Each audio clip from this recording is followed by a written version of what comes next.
guys, happy Ostara. I'm going to demonstrate on how to make flax and sunflower seed bread to celebrate today's Sabbath. The foods that are traditional to Ostara tend to contain seeds or nuts. So this is why we are going to be making flax and sunflower seed bread. And what we need to do is basically, we need 1 1/3 cup of water. I need another little spoon. Hang on just a second. Okay. We need 2 tablespoons of butter. Mix it in my bowl. Softened. 3 tablespoons of honey.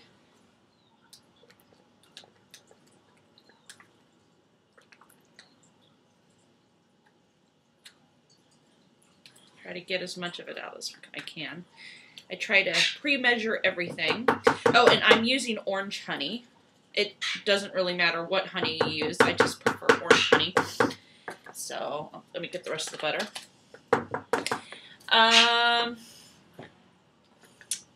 It's not going to stop. Okay. 1 1/2 cups of bread flour.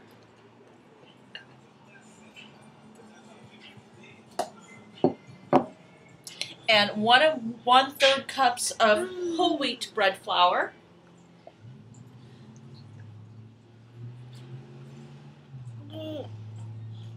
And Christopher keeps trying to get into my sunflower seeds.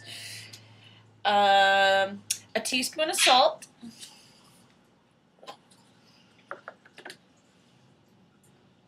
A teaspoon of active dry yeast. And a 1/2 cup of flax seeds. Then what we do next is we mix it.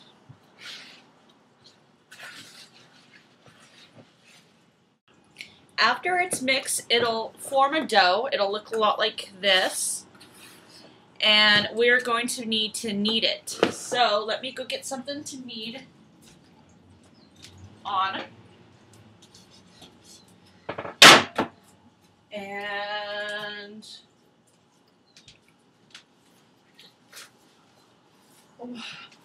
this is originally a bread machine recipe that I'm converting into a regular recipe because it was just such a perfect recipe for Ostara. So hopefully it turns out okay. Anyways, so we lightly flour the surface. We pour our dough onto our surface. Sorry, no, it never fails. If I bake, my nose itches, and I know I can't scratch it. I'm going to put this down on warm, so that way, because we're going to need to rise it. If you live in a little warmer climate, I mean, today it's in the 60s. Tomorrow it's supposed to be warmer. Usually I would let it rise outside, but I don't think it's quite as warm yet. Dang nose. Okay. So we knead it a few times until basically you'll see that as you knead it, it's kind of hard to explain, but it will, I guess, the elasticity, okay, that's not coming out right. Elasticity, it'll basically reform back into a ball, is what I'm trying to say. We keep kneading it, and we have this nice little ball of dough. And I already have stuff on me. Great. Okay. Okay. So now we have our dough. Let me make some room here. I'm going to move this bowl out of the way, so we don't need it right now. Then I get another bowl. No, Christopher. And this is the one that I use to let it rise in the oven. I know it's kind of massive. So I pour a little olive oil. And I think I'm all out of paper napkins, so I'm just going to use my hands. They're clean. I washed them. So,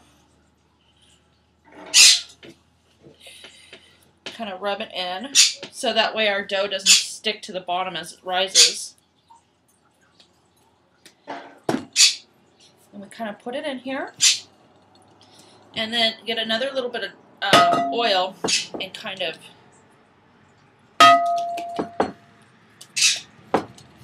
I use extra virgin olive oil. Oh crap, I've got some on my recipe. Anyway, so we put it on the top, like that. Let me rinse my hands. Christopher, get down off the table. Oh my goodness, kid. Okay, and we get some plastic. And we cover it. I like this glass bowl because the plastic wrap sticks to it really well. Although it is kind of a large bowl, I have to go over it twice. We want it to be, I mean, it doesn't have to be completely airtight, but cover it as much as possible because that's what will help it rise in the oven. Make sure your oven is on warm, or I think mine's set to, it's on warm to 200. I leave it open a crack because my oven tends to get a little hot. It heats up faster, and what is it I'm trying to say? It gets hotter than it should, and we don't want the oven to be too hot or it'll kill off our yeast.